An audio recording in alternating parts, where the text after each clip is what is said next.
Hey, how's it going, guys? In this video, I'm going to be reacting to the second part of the American Revolution by Oversimplified.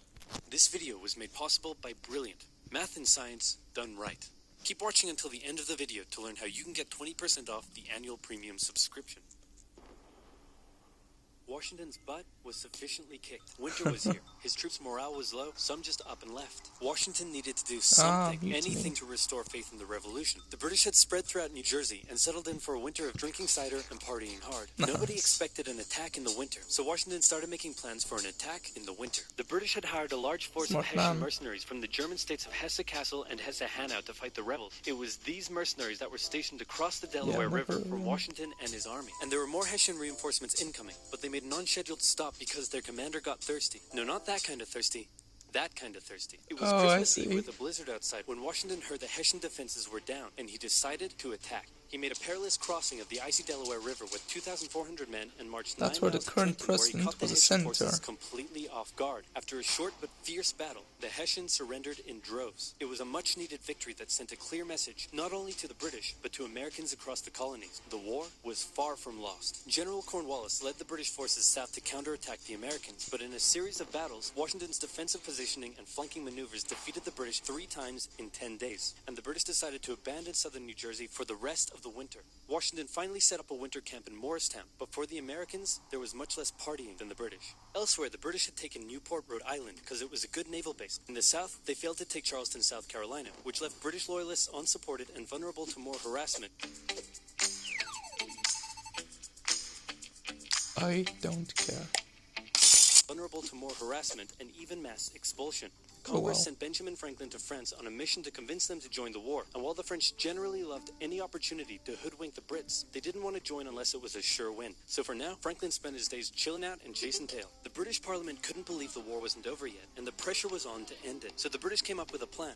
General Burgoyne in Montreal and General William Howe in New York would advance through the Hudson Valley and meet in the middle, splitting the colonies in two, and thus screwing over the American communication lines. Burgoyne began his movement south, and after taking Fort Ticonderoga quite easily, he then came across heavy American resistance. So he sent Howe a dingle-dongle asking if he'd be showing up anytime soon. Meanwhile, Howe had completely abandoned the plan and gone for all-out personal glory by capturing the American capital, Philadelphia. He defeated Washington and his army at Brandywine Creek by using the old hit him with a decoy and flank him from behind tactic. And Philadelphia was now in British hands, forcing Congress to escape to York. But Burgoyne was left on his own to face the ever-increasing American force in Saratoga. American General Horatio Gates teamed up with old friend Benedict Arnold a city in America named York? Army. Arnold wanted I know is New to York. fight the British, but Gates wanted to wait for the British to come to them. After a heated debate, Gates, the senior officer, told Arnold to go to his room. But Arnold defied his orders, and at the Battle of Bemis Heights, he charged at the British and obliterated them. Great job, Horatio. By the way, what happened to that other guy who was in Saratoga? Who? Benedict Arnold. Never heard of him. Ouch. Wow, that guy George, just can't catch a break. Didn't I do a great job? Taking Philadelphia and all?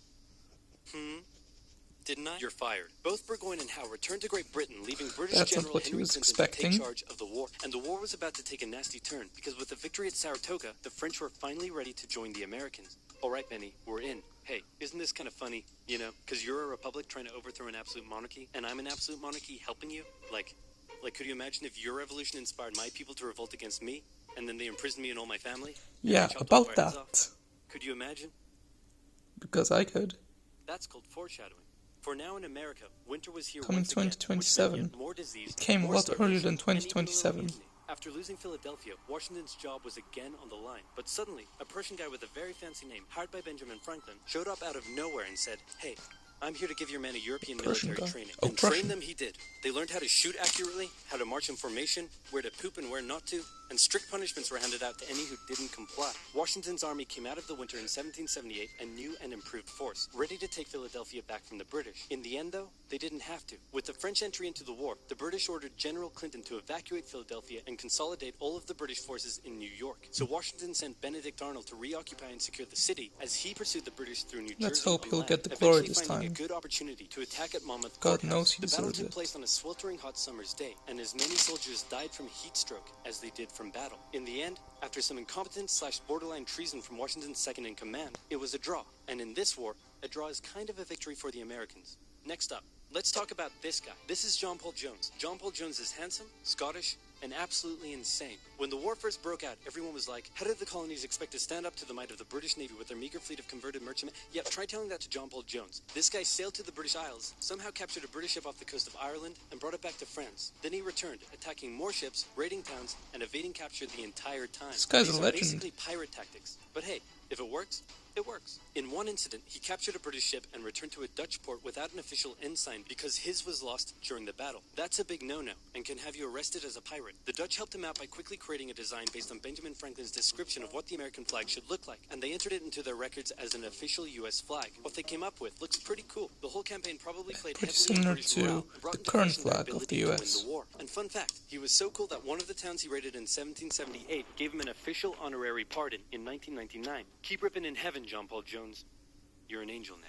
What the Continental Navy was lacking in resources, though, the French entry into the so war made young. up for. The French began with naval skirmishes in the English Channel, and they sent a large fleet to America, although it sustained a lot of damage in a storm off Rhode Island. The Americans were hoping for a bigger commitment from the French, so John Adams went to France to help Benjamin Franklin continue negotiations. Oh good, you're finally here. Check this out. Hey ladies, I'd like to fly you like a kite, because you're electrifying. Isn't this great? Is this what you've been doing? Yeah. Ooh, he's Why? about to get a We were sent here on a scolding. diplomatic mission to secure military support from France, not to philander with the locals. Wait, no, ladies, come back. Worst wingman ever. But the Americans would get some more help. The Dutch provided aid, although they never formed an official alliance. More significantly, though, the Spanish, who had already been providing aid, officially joined the war in June 1779. They would provide support in the Midwest and the Gulf Coast, campaigns that heavily impacted the Native American tribes in those areas. Both sides actually enlisted the help of Native American tribes throughout the war, sometimes even pitting those tribes against each other. In the summer of 1779, after a series of raids against the Americans by the Iroquois, Washington organized an expedition that burned down more than 40 villages, forcing the tribes to relocate to Canada for British protection. And another group that was shouldn't go very unmentioned nice. were African Americans, both free and enslaved. They joined both sides of the war, hoping to gain their freedom. But afterwards, many were simply returned to slavery, particularly those who had fought for the Americans. Despite owning slaves tragic. himself, Jefferson had written a condemnation of slavery in the Declaration of Independence. But out of fear of offending the southern colonies, this was removed from the final draft. For the same reason, the American Army stopped enlisting African American men in 1775, a policy that Washington, a slave owner himself, supported. But they were forced to reverse the policy after the British promised freedom to any slaves who joined them. In general, you stood a better chance of gaining freedom if you fought for the British. However, even those that left with the British after the war suffered mistreatment and discrimination in their new lives outside of America. Our good friend Benedict Arnold is now in charge of Philadelphia, having a good time, partying down with, and even marrying a member of the Philadelphia elite. The same elite that had partied down with the British when they controlled the city. And suddenly, the people of Philadelphia, including the state governor, started accusing Arnold of having pro-British sentiments. Wow, To keep the he people really happy, can't catch a Washington wrote break. a letter rebuking Arnold, calling his conduct imprudent and improper, and that was too many ouchies for Benedict Arnold to handle. He asked Washington to put him in charge of the fort at West Point. Then he contacted the British, offering to hand the plans of the fort over to them and join their side.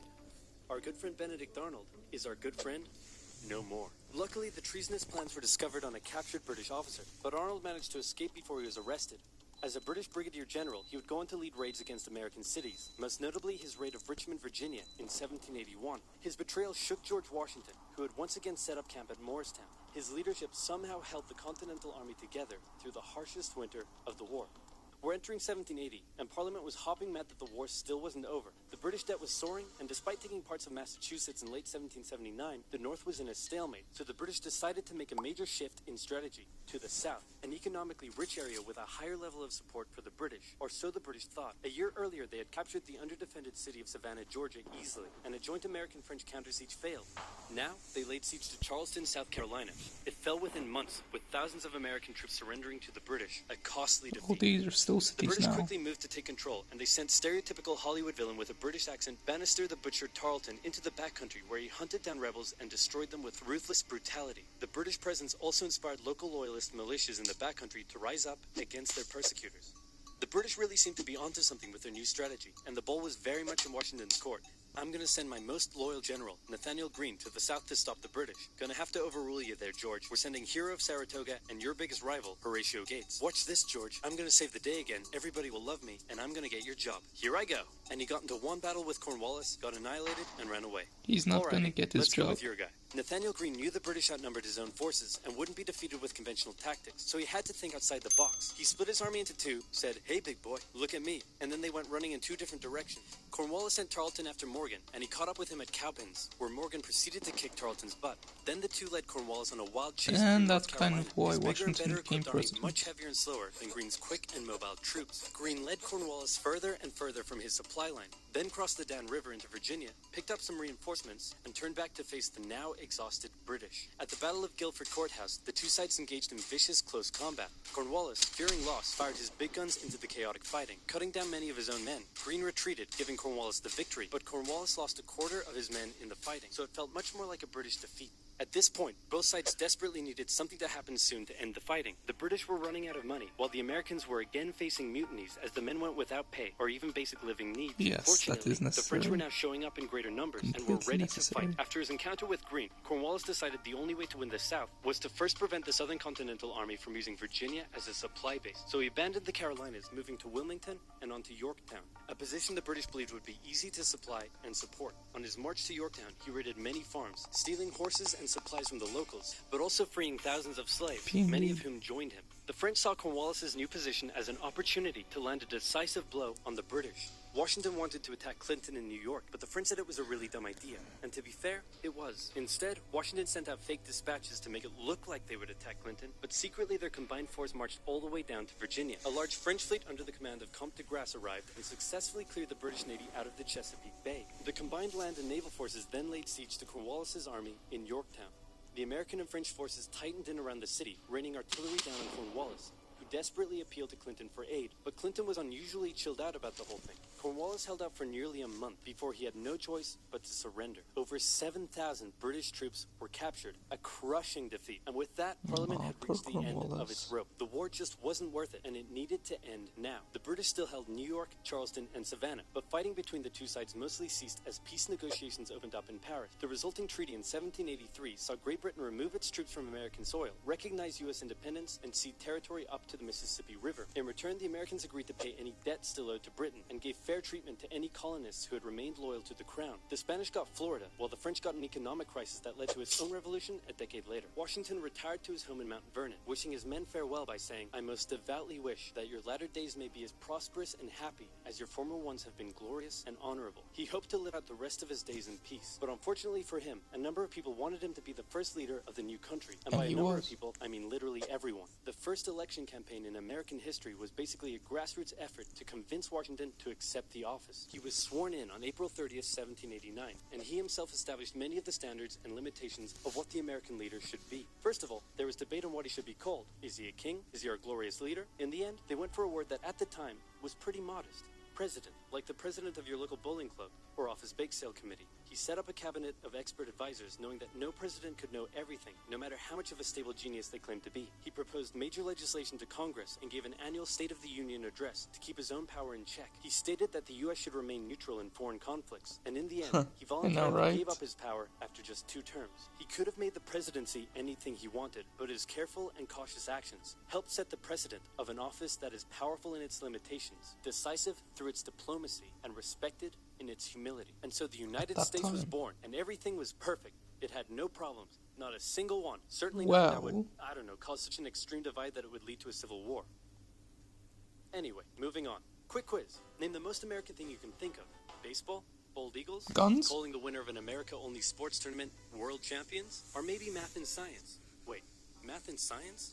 That's right. If you didn't know, science is as American as combining chicken with waffles. And don't just take my word for it.